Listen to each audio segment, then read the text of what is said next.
Pleasant morning to all the dear students of class 10. So, proceeding further with our chapter number 3 that we have been discussing, the pair of linear equations in two variables. Today I am going to discuss the algebraic method of solving a pair of linear equations. Okay, in the previous video I have given you an idea of the geometrical representations of a pair of linear equations where we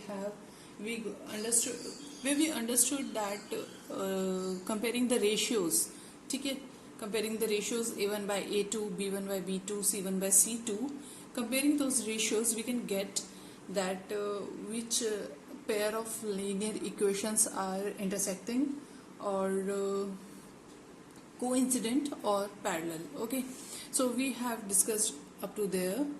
Now today, algebraic method for solving a pair of equations means that you are doing the algebraic calculation. You are doing the mathematical operations, plus, minus, multiply, divide, and putting and shifting. You are doing all those things to find the solution of a pair of linear equation. And finding the solution of a pair of linear equation means you are finding the value of the variables that is present in the equation, that is x and y. Okay, so you are solving them algebraically. That is the algebraic method.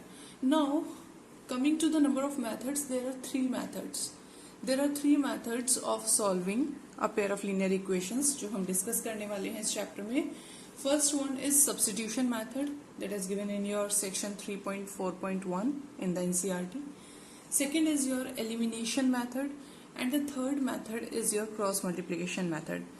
On every method there is an exercise, okay, in your book based on every method. Based on each method there is an exercise, so all the three methods are very important to learn. Okay, questions can be asked specifically that solve these equations by elimination method. इस type से आपके पास exams में question पूछे जाते हैं कि आप elimination method से ही सॉल्व कीजिए.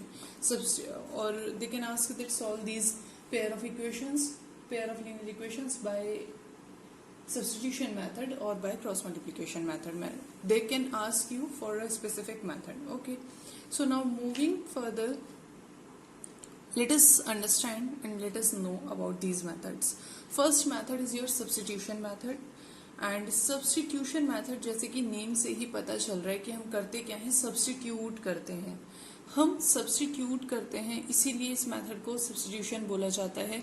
सब्स्टिट्यूट क्या करते हैं, यू नो, हमारे पास जो मैं अभी एग्जांपल लेने वाली हूँ टॉकिंग अबाउट दिस, हमारे पास pair of linear equation means two equations हैं और टू वेरिएबल्स हैं. ठीक है, मतलब दो वेरिएबल की वैल्यू सॉल्व करने के लिए, टू वेरिएबल्स की वैल्यू फाइंड करने के लिए आपके पास टू इक्वेशंस का होना जरूरी होता है. ये एक बेसिक थिंग है, आपको पता होना चाहिए.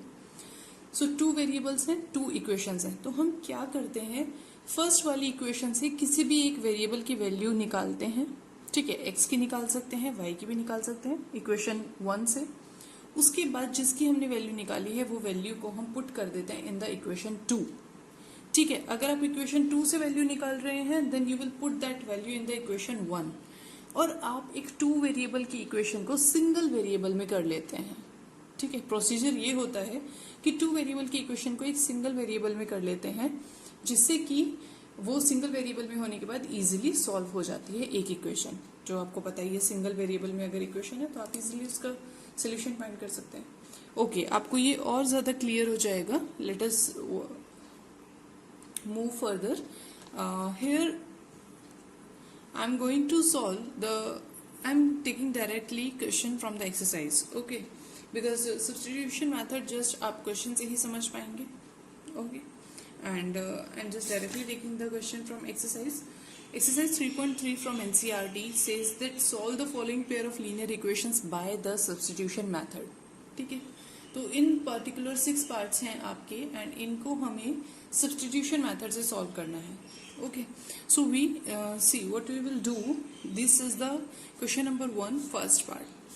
x plus y is equals to 14 and x minus y is equals to 4. These are the two equations. तो आपके पास जब two equations होंगी, आप क्या करेंगे, you will name them as equation 1 and equation 2. ठीक है, मैंने इनको नेम कर लिया equation 1 and equation 2. Now from equation 1 what I will do, from equation 1 equation 1 कहती है x plus y equals to 14। यहाँ से मैं किसी भी वेरिएबल की वैल्यू निकाल सकती हूँ, चाहूँ तो x इजिकल्स टू निकाल लूँ कि क्या होगा, या फिर my wish if I want to find what is y equals to. ठीक है, तो सपोज कीजिए मैंने यहाँ से निकाला that it implies y is equals to 14 minus x. ठीक है, तो y वेरिएबल की वैल्यू निकाल ली है मैंने इक्वेशन से। ठीक है, वो x की टर्म्स में आएगी, ऑब्वियसली ऐसे ही आएगा आपका हर क्वेश्चन में।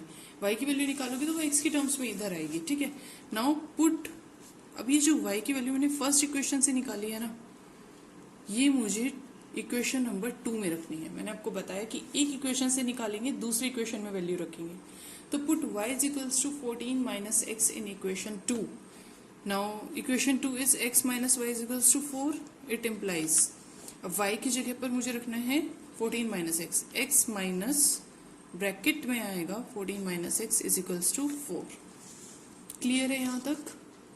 आपके पास आपने फर्स्ट इक्वेशन से वैल्यू निकाली थी y की, सेकंड इक्वेशन में पुट कर दी। अब आप देखिए ये एक इक्वेशन है जो कि सिंगल वेरिएबल है, ये आपकी सिंगल वेरिएबल इक्वेशन हो गई, और इससे सॉल्व करके x की वैल्यू फाइंड करना आपको बहुत अच्छे से आता है। ठीक है, तो मेरा पर्पस यही होता है हमारा सब्स्टिट्यूशन मेथड में, हमने वैल्यू को सब्स्टिट्यूट कर दिया, पुट कर दिया, y की वैल्यू इक्वेशन 1 से निकाल करके इक्वेशन 2 में रख दी, सब्स्टिट्यूट कर दी, that's why this is called as substitution method. Now it implies that x minus 14 और ये हो जाएगा plus x equals to 4, it is 2x equals to 18, transposition आपने किया। Okay, so x is equals to 9, ये आपकी ऐसी वैल्यू आ गई। Now y is equals to 14 minus x, it implies y is equals to 14 minus 9 is equals to 5. So it implies y is equals to 5. ठीक है, so this is the solution. Hence solution क्या है आपका, x is equals to 9, y is equals to 5 is the solution or the values of the variable present in this equation. Okay, so class 10, this is basically the substitution method. I hope it is clear to you. Okay, and substitution method में हमारे पास 2 equations हैं, whatever be the, ये simpler equations थी, whatever be the equation are there, आप एक equation से value निकालते हैं किसी भी एक वेरिएबल की, पुट करते हैं दूसरी इक्वेशन में ताकि वो सिंगल वेरिएबल इक्वेशन बन जाए और आप सॉल्व करके इस तरीके से आंसर निकाल लें। ओके, तो substitution method is a good method, हम बहुत ज्यादा यूज करते हैं 2 इक्वेशंस को इसको सॉल्व करने के लिए सब्स्टिट्यूशन मेथड को। बट कई बार ऐसा होता है कि इक्वेशन थोड़े नंबर्स जो हैं दैट आर बिगर और वैल्यू सब्स्टिट्यूट करने में काफ़ी सॉल्व करना पड़ता है। ठीक है, तो इसलिए कई बार हम सब्स्टिट्यूशन की प्लेस पर एलिमिनेशन यूज करते हैं, जैसे मैंने आपको पहले भी कहा था कि एलिमिनेशन मेथड को प्रिफर किया जाता है। बट हाँ, क्वेश्चन एग्जाम में from your exam point of view it is very important कि आपको तीनों मेथड्स एकदम क्रिस्टल क्लियर होने चाहिए। क्वेश्चन एग्जाम में डायरेक्टली आएगा कि सब्स्टिट्यूशन से ही सॉल्व कीजिए। ठीक है, and it is a good method और ये आपको जरूर आना चाहिए। कई बार एलिमिनेशन, कुछ इक्वेशंस का फॉर्म ऐसा होता है कि वो एलिमिनेशन मेथड से इजियर होते हैं, कुछ इक्वेशन सब्स्टिट्यूशन मेथड से इजियर होते हैं। ठीक है, तो every method should be clear, and cross multiplication method is also good method and simpler method, fast method है cross multiplication method. So all the 3 methods are very important. In this video I have discussed only the substitution method. In this video I have discussed only the substitution method. In the next videos I will discuss the elimination method and the cross multiplication method. Till then, practice, understand this substitution method, practice the questions, and stay happy and stay safe at home, and share the videos to other students also to help them in this present situation, and keep yourself safe. Thank you, class.